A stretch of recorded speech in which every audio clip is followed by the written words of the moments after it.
வாரணம் studios நேயர்கள் அனைவருக்கும் வணக்கம். நான் உங்கள் ஹேமந்த். நீங்க ஒரு கேபிட்டலிஸ்டா இல்ல கம்யூனிஸ்டா இல்ல நீங்க லெஃப்ட் விங்கா ரைட் விங்கா அப்படி இல்லைன்னா நீங்க எந்த கட்சி இந்த கட்சியா அந்த கட்சியா அப்படின்னு கேட்கும்போது டக்குன்னு நான் நடுநிலை அப்படின்ற ஒரு வார்த்தையை டக்குன்னு சொல்லிடுவோம். ஆனா உண்மையாலே நடுநிலையோட அர்த்தம் என்னன்னு தெரியுமா? ரெண்டு பக்கமும் சாயாம நிக்கிறது இல்ல, நீதியின் பக்கம் நிக்கிறது, நியாயத்தோட பக்கம் நிக்கிறது. அப்படி ஒரு ஷோ 19 வருஷமா 23 சீசனா கிட்டத்தட்ட 2006ல ஆரம்பிச்சு இன்னைய வரைக்கும் சக்சஸ்ஃபுல்லா ஒரு ஷோ போயிட்டு இருக்கு. ரெண்டு பக்கமும் நடுநிலையா. அந்த ஷோ தான் நீயா நானான்ற ஷோ. உண்மையாலே சாமானிய மக்களுக்காக அல்லது பெரிய பெரிய ஆட்கள் மட்டும் தான் பேசணும் இல்ல, சாமானிய மக்களும் பேச முடியும் அப்படின்றதுக்கான ஒரு ஷோவா இன்னைக்கு திகழ்ந்துட்டு இருக்கு. அப்படி நீயா நானா ஷோ அப்படின்னு சொன்னோடனே நம்ம டக்குன்னு ஒரு நேம் ஸ்ட்ரைக் ஆகும். கண்டிப்பா அது கோபிநாத் அவர்களுடைய பேர் தான். அவர்களுடைய பார்க்காத பக்கங்களை பார்க்கலாம் வாங்க. 1975 அறந்தாங்கின்ற ஊர்ல புதுக்கோட்டை மாவட்டத்துல பிறக்கக்கூடியவர் தான் நம்ம எல்லாருக்குமே பிடிச்ச கோபிநாத் அவர்கள். வளரும் போது மிடில் கிளாஸ் பையன் தான். ஆனா ஃபேமிலி அந்த அளவுக்கு ரொம்ப கஷ்டப்படுற ஃபேமிலியா இருந்தாலும் அந்த கஷ்டம் எதுவுமே இவர் மேல காட்ட மாட்டாங்க. அவ்வளோ ஒரு சேஃப் அண்ட் செக்யூரா தான் வளர்றாரு. இவருக்கு சின்ன வயசுல இருந்து ஸ்கூல்ல படிக்கும் போதே நல்ல தமிழ் பேச்சு போட்டிகள்ல அல்லது அந்த கட்டுரை போட்டி கவிதை போட்டி எல்லாத்துமே அடிச்சு தூக்குவாரு. அப்படி பேச்சு மேல அப்பவே ஒரு மிகப்பெரிய ஆர்வம் இருந்துச்சு. இது அப்படியே அடுத்தடுத்த கட்டத்துக்கு அந்த பையனுக்கு வளர்ந்துகிட்டே இருக்கு. காலேஜ் பிபிஏ எடுத்து படிக்கிறாரு. பிபிஏ படிக்கும் போது கூட அவருக்கு ஈவினிங் ஷிஃப்ட் தான். ஆனா மார்னிங்கே போயிட்டு லைப்ரரியில போய் உட்கார்ந்துட்டு அங்க உட்கார்ந்து படிப்பாராம். இப்படிதான் அந்த தேடல் உள்ள ஒரு மாணவனா தான் அந்த ஸ்கூல் காலேஜ் அந்த பருவத்தை எல்லாமே தாண்டாரு. அதுக்கப்புறமா காலேஜ் எல்லாம் முடியுது, வேலைக்கு போறாரு. வேலைக்கு சென்னைக்கு வராரு. சென்னைக்கு வந்த உடனே ஃபர்ஸ்ட் எடுத்தோடனே நிறைய இடத்துல வாய்ப்பு தேடி அடைகிறாரு. ஆனா எங்கேயுமே வாய்ப்பு கிடைக்கப்படல. நிறைய இடத்துல நிராகரிக்கப்படுறாரு. அப்புறமா ஃபர்ஸ்டா எஃப்எம்ல ஆல் இந்தியா ரேடியோல அவருக்கு ஃபர்ஸ்ட் ஒரு சான்ஸ் கிடைக்குது. அங்கதான் அவருடைய மீடியா கெரியர் ஆரம்பிக்குதுன்னே சொல்லலாம். ப்ரொடக்ஷன் ஹவுஸ்ல ஸ்கிரிப்ட் ரைட்டரா வேலை பார்க்கறாரு. இப்படி பேக் ஸ்டேஜ் ஒர்க்ல அவர் எழுத்து போட்டு பண்ணுவாராம். இது எல்லாமே பண்ணிக்கிட்டே இருக்கும்போது ஒரு வாட்டி வேற ஒரு சேனல்ல ஃபுட்டேஜ் வாங்கணும் அப்படின்றதுக்காக போறாங்க. ஆனா நம்ம ஒரு தேடின இயற்கை நமக்கு கொண்டு கொடுக்கல. அப்படிதான் அங்க ஆடிஷன் நடத்திட்டு இருக்காங்க.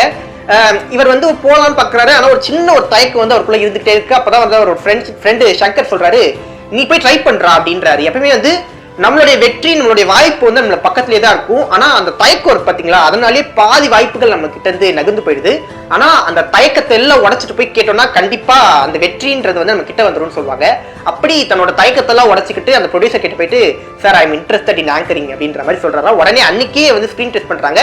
இவர் அன்னைக்கே செலக்ட் ஆயிடுறாரு. அதுக்கப்புறமா ஹாலிவுட் ஸ்பெஷல் ஒரு ஷோ பண்றாரு. ஃபீல்ட் ரிப்போர்ட்டிங் நிறைய இடத்துல ஜேர்னலிஸ்டா ஒர்க் பண்ணிட்டே இருக்காரு. இப்படி மனிதர்களோட பழகிறது ரொம்ப பிடிக்குமா. இந்த ஷோஸ் எல்லாம் பண்ணும் போதே ஈவினிங் டைம்ஸ்ல அவர் சாரீஸ் எடுத்துக்கிட்டு சேல்ஸ்மேனா போவாராம். பல அப்பார்ட்மெண்ட்ஸ் போயிட்டு அங்க இருக்க பெண்கள், எப்பவுமே பெண்கள் தானே சாரீஸ் வாங்குறது ட்ரெஸ் வாங்குறது ரொம்ப விருப்பமா இருப்பாங்க. அப்படி அவங்க கிட்ட போயிட்டு பேசி அவங்க கிட்ட சேல் பண்றதா இருக்கட்டும், அந்த பெண்கள் சுத்தி இருக்க 10-15 வீட்டுக்கு ரெக்கமெண்ட் பண்ணி விடுவாங்களாம். இவன் இந்த ட்ரெஸ்ஸஸ் எல்லாம் நல்லா இருக்கு அப்படின்ற மாதிரி ரெக்கமெண்ட் பண்ணுவாங்களாம். அப்படி காலையில அவர் ஒரு ட்ரெஸ் பாக்கெட் ட்ரெஸ் மூட்டை எடுத்துட்டு போனாரா, ஈவினிங் அது மொத்தம் சேல் பண்ணிட்டு தான் வருவாரா. இப்படி ஸ்டார்டிங்லேயே இது எதுவுமே அவர் கஷ்டமா எந்த இடத்துலயும் மென்ஷன் பண்ணிக்க மாட்டாரு. இது மனிதர்களோட பழகு எனக்கு அவ்வளவு பிடிக்கும், இது நல்லா இருக்கும் அந்த அனுபவங்கள் அப்படின்னு சொல்லிட்டு பல இடங்கள் அவர் மென்ஷன் பண்ணியிருப்பாரு. இப்படி அவருடைய கெரியர் கொஞ்சம் கொஞ்சமா அவருடைய கற்றல் அந்த தேடல் கொஞ்சம் கொஞ்சமா அதிகரிச்சுக்கிட்டே போகுது. அதுக்கப்புறமா NTTVல ஒர்க் பண்றாரு, ஜெயா டிவில ஒர்க் பண்றாரு. இப்படி சேனல்ஸ் எல்லாம் ஒர்க் பண்ணிட்டே இருக்கும்போது அவருக்கான கனவுகள் ஓகே, நான் அந்த கனவுக்குள்ள போயிட்டாரு. ஆனா அவருக்கான அங்கீகாரம் இருக்குல்ல, எப்பவுமே ஒரு திரைத்துறையிலயோ அல்லது ஒரு ஊடகத்துறையிலயோ இருக்கவங்க எதிர்பார்க்கறது அந்த அங்கீகாரம் தான் ரொம்ப எதிர்பார்ப்பாங்க. அப்படி அவருக்கான அங்கீகாரம் விஜய் டிவில ஃபர்ஸ்ட் கொடுக்குறாங்க. ஃபர்ஸ்ட் சிகரம் தொட்ட மனிதர்கள், அப்புறம் மக்கள் யார் பக்கம் அப்படின்ற ஷோல பண்ணிட்டே இருக்காரு. இவருடைய திறமைகள் கொஞ்சம் கொஞ்சமா எல்லாரையும் கவர்ந்து இருக்குது. ரொம்ப அவ்வளவு அழகா பல இடங்கள்ல அவருடைய திறமை காட்டிட்டே இருக்காரு. இதுக்கப்புறமா தான் அவருக்கான ஒரு பிராண்டா நீயா நானான்ற ஷோ ஆரம்பிக்கிறாங்க. அந்த ஷோ எப்படின்னா ரெண்டு வெவ்வேறு கருத்தியல் கொண்ட மக்கள்கள் ரெண்டு பக்கமும் உட்கார வச்சிருவாங்க. இவர் நடுவுல தொகுப்பாளரா விட்டுருவாங்க. சொல்ல போனா சமூகத்துல பல பிரச்சனைகளை பேச தயங்குற விஷயங்களை நீயா நானா ஷோ எப்பயுமே எடுத்து பேசும். அது பல நேரங்கள்ல சமூகத்துல மிகப்பெரிய டிபேட்டா மாறி இருக்கு. ஜாதியை பத்தி பேசின விஷயமா இருக்கட்டும் அல்லது படிப்பை பத்தி பேசின விஷயமா இருக்கட்டும், எல்லாமே சமூகத்துல பேசப்பட வேண்டிய கருத்துக்கள். இப்போ நம்ம இந்த இலவசங்கள்லாம் ரொம்ப தப்பு, மக்கள் நல திட்டங்கள்லாம் தப்புன்னு பேசிட்டு கொள்ள அது இப்போ ரொம்ப வைரலாச்சு.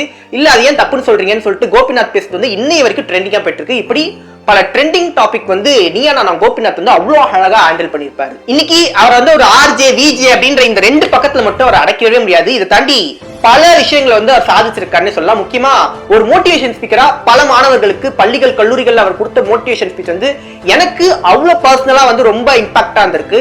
அவர் ஒரு இடத்துல கல்வியோட அவசியத்தை பத்தி சொல்லியிருப்பாரு. நீங்க படிக்காம சாதிச்சு எத்தனை பேர் சொல்லிருவீங்க? மார்க் ஜுகர்பர்க் படிச்சாரா, அதுக்கப்புறமா பில் கேட்ஸ் படிச்சாரா, காமராஜர் படிச்சாரா, இப்படி ஒரு 10 பேர் சொல்வீங்களா? படிக்காம சாதிச்ச 10 பேரை நீங்க சொல்வீங்கன்னா படிச்சு சாதிச்ச 10 லட்சம் பேரை நான் சொல்லுவேன் மாணவர்களே, படிப்பு ரொம்ப முக்கியம் அப்படின்ற மாதிரி ஒரு இடத்துல சொல்லியிருப்பாரு. அப்போ இப்படி அவர் கல்வியை பத்தி சொன்னதா இருக்கட்டும், இந்த மாதிரி பல மோட்டிவேஷன் ஸ்பீச் வந்து இன்னை வரைக்கும் இன்டர்நெட்ல அவ்வளவு வைரலா போயிட்டு இருக்கு.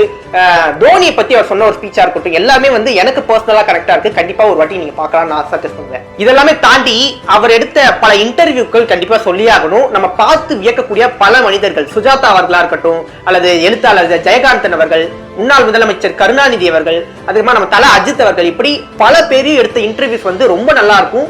சொல்ல போனா இவர்களுக்கு இப்படிப்பட்ட ஒரு பக்கங்கள்லாம் இருக்கா அப்படின்னு சொல்ற மாதிரி ரொம்ப சுவாரஸ்யமான பல கேள்விகளை கேட்டிருப்பாரு நம்ம கோபிநாத் அவர்கள். ஒரு மீடியா பர்சன், நல்ல பேச்சாளர் அப்படின்றதெல்லாம் தாண்டி இவர் ஒரு நல்ல எழுத்தாளர்ன்றத கண்டிப்பா சொல்லி ஆகணும். ஏன்னா வந்து இவர் எழுதுற பல புக் வந்து மக்களை கவர்ந்து இருக்கிற மாதிரி டைட்டில் தான் வைப்பாரு.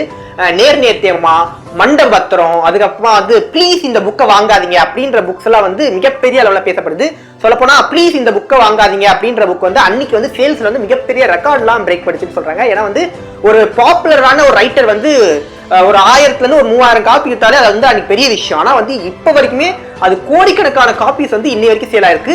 இது எல்லாமே தாண்டி அமெரிக்கா வந்து ஒரு ஒர்க் ஷாப் கண்டக்ட் பண்ணுது. உலகத்துடைய மிகச்சிறந்த யங் பொலிட்டிக்கல் ஜேர்னலிஸ்ட் அப்படின்றவங்கள கூப்பிடுறாங்க.